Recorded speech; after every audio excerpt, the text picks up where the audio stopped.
Zee Marathi ही नेहमीच नवनवीन मालिकांच्या माध्यमातून प्रेक्षकांचं मनोरंजन करत असते। अशातच नुकताच वाहिनीने आणखीन एक नवीन मालिकेचा प्रोमो शेअर केलाय।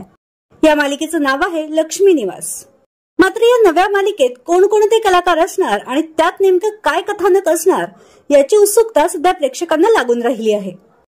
दरम्यान मिळालेल्या माहितीनुसार अभिनेत्री हर्षदा खानविलकर आणि अभिनेता तुषार दळवी या मालिकेत एकत्र दिसणार असल्याचं बोललं जात आहे।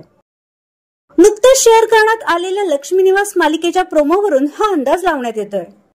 या प्रोमोला अभिनेत्री हर्षदा खानविलकर यांचा आवाज देण्यात आला आहे। परंतु आता या मालिकेच्या येण्याने झी मराठीवरील कोणती मालिका बंद होणार याकडे सर्व प्रेक्षकांचं लक्ष लागून राहिलं आहे। तर तुम्ही लक्ष्मी निवास या नव्या मालिकेसाठी उत्सुक आहात का हे आम्हाला नक्की सांगा।